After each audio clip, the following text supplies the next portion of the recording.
Bu, Karin bisa ganti nama nggak? Jadi apa? Karin mau ganti nama jadi Jojun.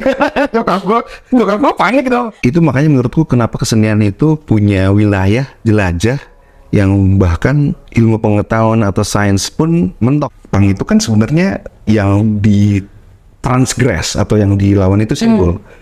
Kalau kita bilangnya alirannya sakabism. Oke, itu Mas. Sekenanya bisa aja gitu. Ini sangat memalukan sekali sebenarnya. Tapi problemnya saya nggak bisa nyanyi. Ya bisa kayak misalnya HTI apa itu kan jadi kayak sifatnya jadi di counter-cultural dari kecenderungan yang biasa.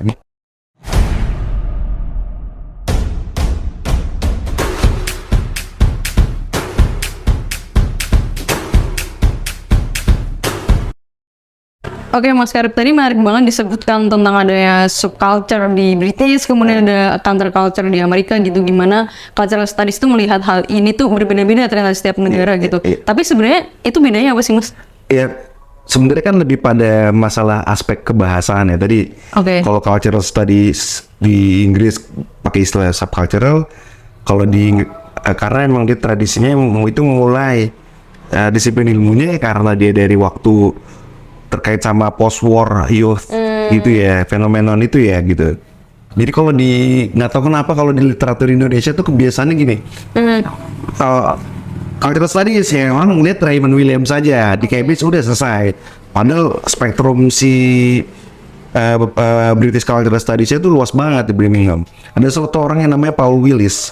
Wah itu etnografinya dia keren banget. Itu dia ngeliat tentang gimana kehidupan pemuda kelas pekerja itu hidupnya seperti apa. Itu juga sangat menarik banget. Paul Willis jarang banget aku ngeliat Paul Willis gitu. Misalnya kalau orang ngomongin Foucault misalnya, padahal ilmu kriminologi kritis spektrumnya luas banget, nggak cuma ada dia gitu. Nah kayak gitu-gitu. Nah tapi di Amerika itu muncul karena cult di Amerika itu kan terkait sama masalah keagamaan ya. Ada sekte-sekte muncul segala macam, ada variasi, misalnya ada Amish, ada apa, tapi ya itu bagian dari itu gitu. Terkait misalnya sama istiwa gerakan aktivis tahun 60-an gitu, istilah countercultural itu seperti itu gitu. Nah ya itu aja sih ceritanya. Nah tapi yang jarang dipotret juga tuh misalnya Raymond Williams itu pakai istilah formasi kebudayaan. Istilah formasi kebudayaan ini menarik bahwa formasi kebudayaan itu ada yang sifatnya dominan, kayak menyeluruh gitu ya. Dan ada juga yang residu, dia muncul bagian dari misalnya gini, contoh. Mungkin di Indonesia itu ada misalnya ada Islam yang dominan, nilai Islam dominannya begini nih. Ada 2 institusi terbesar, nilainya seperti itu. Nah, tapi juga ada Islam yang sifatnya residui, muncul dari situ. Misalnya ada model-model lain gitu ya. Tapi juga ada yang sifatnya jadi emergence, dia misalnya berlawanan sama sistem keseluruhan masyarakat tadi gitu. Misalnya yang tadi kayak ya bisa kayak misalnya HTI apa itu kan jadi kayak sifatnya jadi di counter-cultural dari kecenderungan yang biasa. Islam agama mayoritas di sini ya berarti itu dia kan dominannya gini kultur keislamannya gitu, tapi juga kan ada residunya, tapi juga ada yang sifatnya ya yang emergence-nya yang counter itu. Ya kita tinggal lihat itu dalam konteks musik. Kalau tadi kan wilayah keagamaan gitu. Kalau wilayah kesenian kan produksi seni itu cepat banget gitu. Cepat banget gitu. Jadi terus orang mulai begitu muncul ada sesuatu yang baru, orang ikutannya adalah orang berusaha untuk mendefinisikan nih aliran musik baru apa. Kesenian juga gitu kan, ini aliran gaya seni lukisnya seperti apa. Itu makanya menurutku kenapa kesenian itu punya wilayah jelajah yang bahkan ilmu pengetahuan atau sains pun mentok kadang-kadang. Di situ aku butuh bermusik gitu. Jadi ada wilayah ruang eksplorasi yang dianya bisa lihat kesenian gitu. Ya karena ilmu pengetahuan itu ada unsur kakunya gitu sebagai bangunan yang harus sistematik apa. Kalau seni kan tiba-tiba muncul yang sesuatu yang baru kan dia bisa jadi sesuatu yang lebih fleksibel. Iya, sesuatu yang ternyata keluar dari batas-batas norma yang kalau sains itu harus dijaga gitu misalnya. Kalau tadi dibahas itu tentang ada yang Mas sebut subculture, kemudian ada counterculture, dan tadi yang terakhir ada emergence culture seperti itu. Tapi kalau critical depth ini masuk yang mana, Mas? Critical depth itu pernah diwawancara sama Aryan 13. Aryan 13 itu vokalisnya Seringai sekarang. Jadi vokalisnya Seringai, dia dulu punya band Papen di Bandung. Dia punya Zain sendiri. Kita pernah diwawancara sama Aryan. Aryan punya Zain namanya 13 Zain namanya. Oke. Jadi kita diwawancara, ditanya aliran kalau critical saya gimana. Kalau kita bilangnya alirannya sakabism.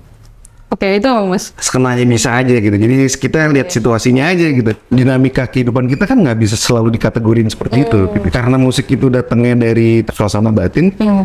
Ya suasana batinnya akan seperti apa gitu. Jadi itu kan disesuaikan aja. Jadi bukan sesuatu yang bisa dikategorin.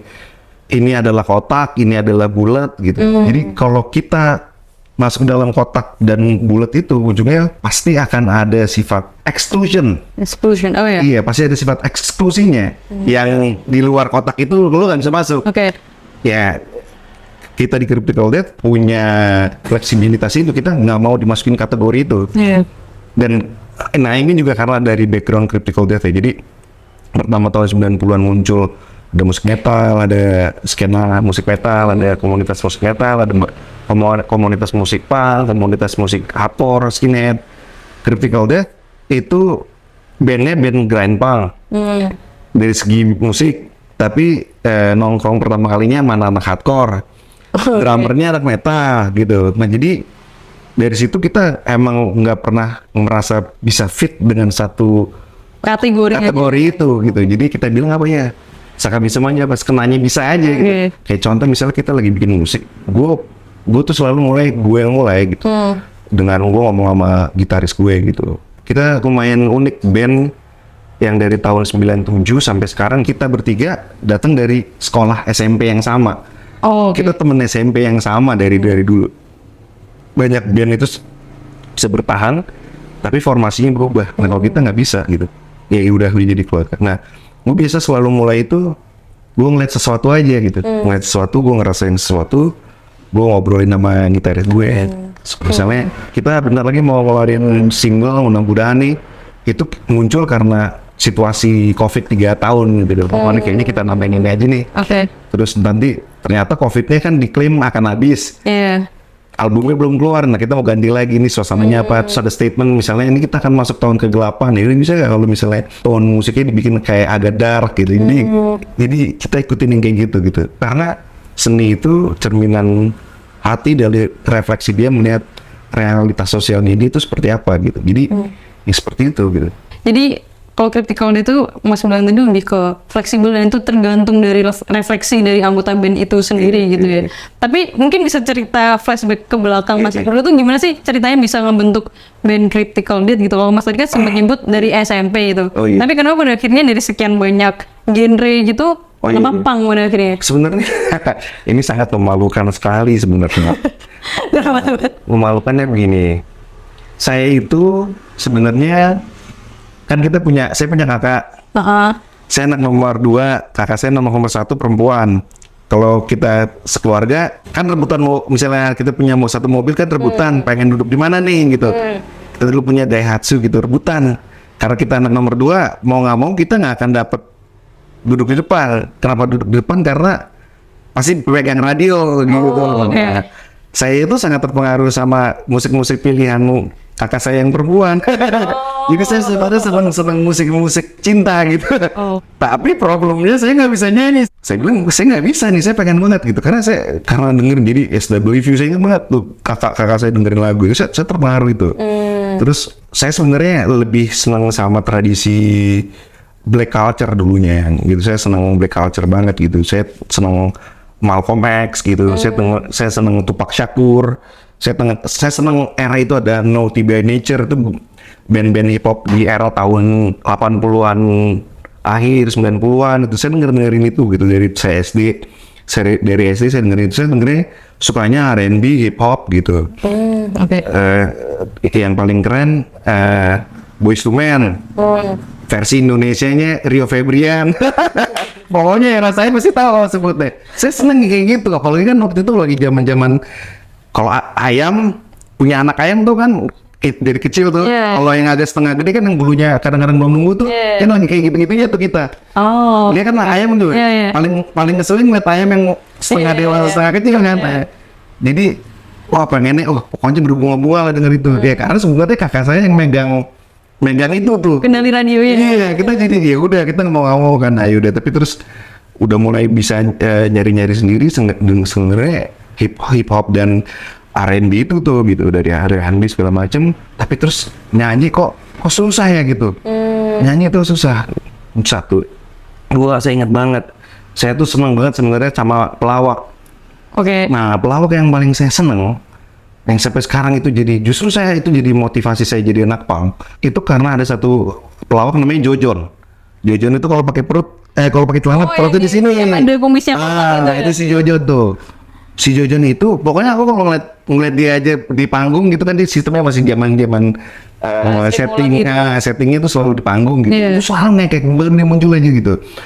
Zaman saya tuh gue ngerasa zaman gue tuh zaman dimana dunia lawak itu original banget itu, ada Dono, ada Sri Mulat, ada ini, ada macam-macam gitu. Itu keren banget, meskipun akarnya kita bisa lihat dari Three Stooges ya gitu, sama Chaplin gitu ya. Tapi ada satu aksi subversifnya Jojon.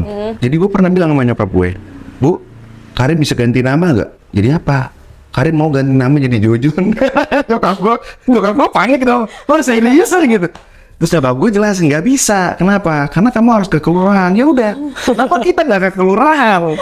Karena bener-bener tapi gue bersyukur juga nyokap gue nggak ganti gue nama gue jadi Jojon gitu kan. Sangat terobsesi. Iya, itu favorit banget. Nah, tapi kenapa itu penting untuk ngebentuk kecintaan gue sama seni itu?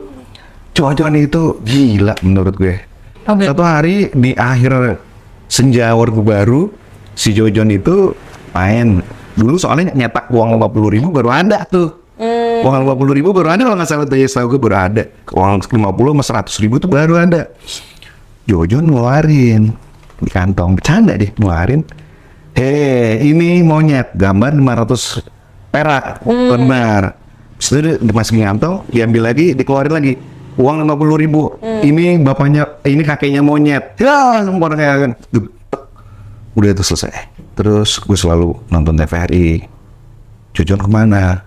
Kok nggak pernah muncul lagi? Nah, terus tiba-tiba, gue ngepang. Tuh, ada lompat gitu, gue ngepang gitu. Pang itu kan sebenarnya yang di transgress atau yang dilawan itu simbol. Jadi simbol kita bilangnya itu kalau itu bricolage. Jadi simbol itu kita pelintir. Oke. Kita istilahnya gini, kalau itu yang simbolnya itu mocking. Jadi membuat satir apa itu bagian dari punk. Itu punk gitu.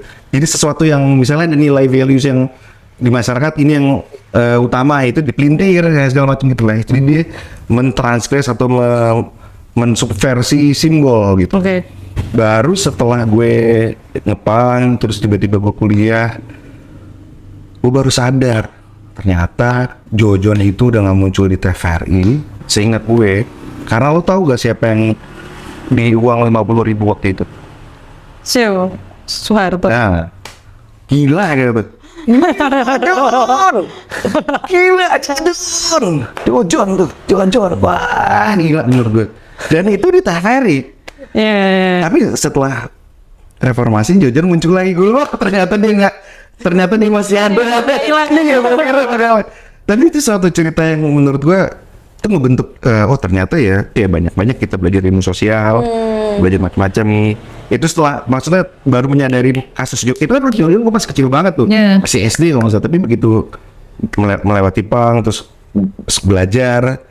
Kita ngomongin tentang James Scott, ya apa sekarang ternyata Jojon ini seperti almarhum Dono Kasino Indro itu semua menggunakan lawak sebagai medium kritik. Gitu. Sebagai satir juga. Sebagai satir gitu. Chaplin semua tuh gitu lewat kesenian. Makanya dari gue nggak pernah ikut organisasi mahasiswa nggak pernah gitu, nggak tertarik juga. Tapi gue lihat kesenian ternyata punya fungsi ini, gitu.